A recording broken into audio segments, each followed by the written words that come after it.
All right. You ready, Karen? Got your hands open? Brave? All right. Here's your poisonous animal. What happened to Brave? She's praying now. Give Karen a big hand. I need a substitute. Who's brave? Come forward. You young man, come forward. That's okay, Karen. We'll get a better look at it close. Sit down. Put your hands together. There you go. Put your hands together. Gotta be brave.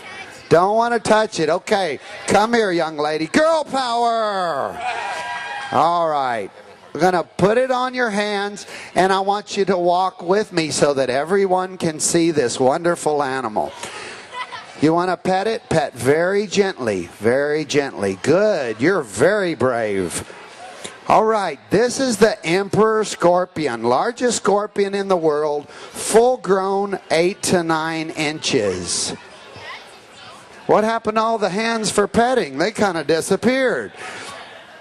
In fact, as I'm walking by, pay close attention to the sac at the end of its tail with the spike. In fact, that's filled with venom or poison. Please remain seated. It's very important you remain seated.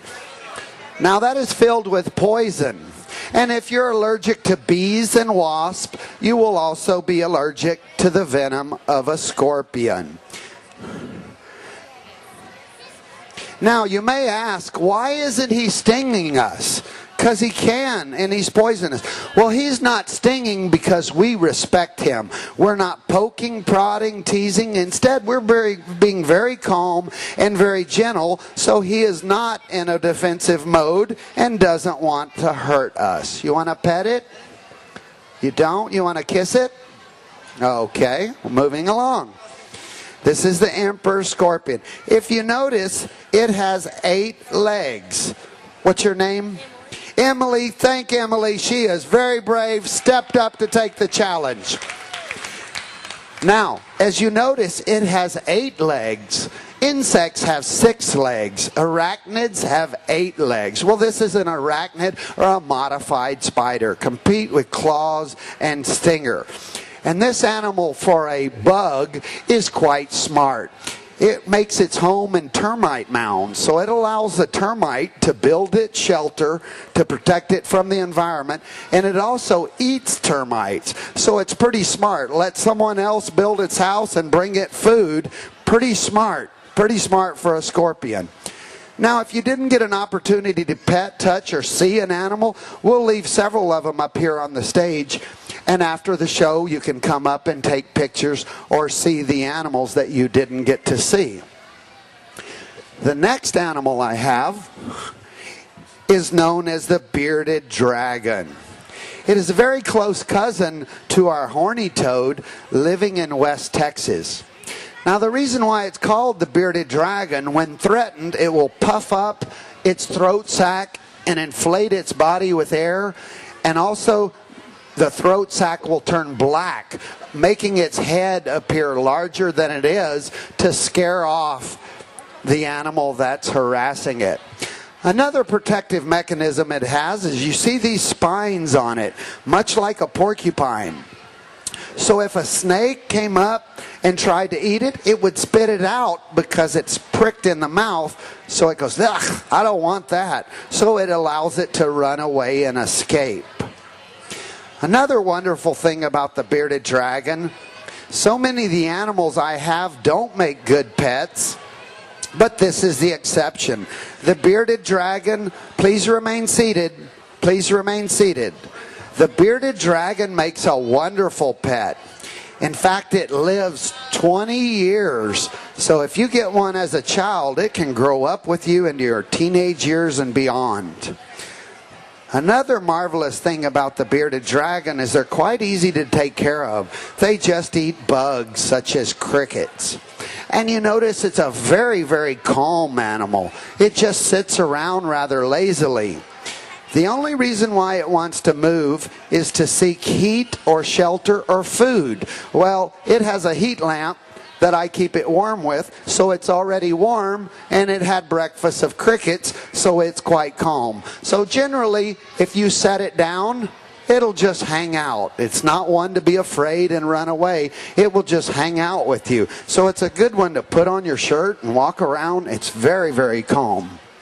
All right, several of the animals I have are man-made. Man feels a need to improve on Mother Nature by inventing weird and wonderful animals. Well, this is an example of that. This is the Japanese silkie.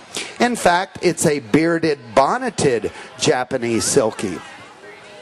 Now, these animals were developed a long time ago in Japan purely for their ornamental value. It is just a chicken, but notice how it is furry or fuzzy or silky, hence the name Japanese silkie. Now, the Japanese developed these purely for their ornamental value, and they leave them running around their yard just for their amusement. One of the added benefits is they eat bugs, so they also act as the exterminator, keeping bugs away from the house. This is the Japanese silkie. Now, the reason why it looks hairy or silky is feathers have an apparatus known as barbules or hooklets that hold the feathers together to form the shape of a feather. But this was genetically selected and genetically bred to not have hooklets. Therefore, the feathers don't have a feather form. Instead, they look like fur or hair. This is the Japanese silkie. Now I'll place her right here and let you guys babysit her. And you two might want to flip for heads or tails because, well, you know what comes out of the tail. All right. The next animal is another man-made animal. Again, man feels the need to improve upon nature purely for his amusement or entertainment value. And this is an example of that. Those of you living in Houston, you'll know what this is. What is this? A pigeon, just a regular old pigeon. Nothing special you can see about this pigeon. But in fact, there's something amazing about this pigeons. Do you know that if I put them on the ground, they'll turn a backflip and land on its feet? Do y'all believe that?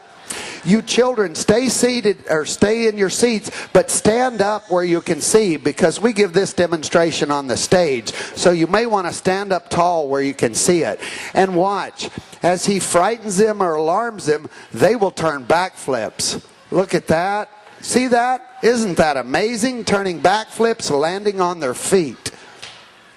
Well, we really can't explain why this happens. It's much like a seizure or a short circuit in the brain.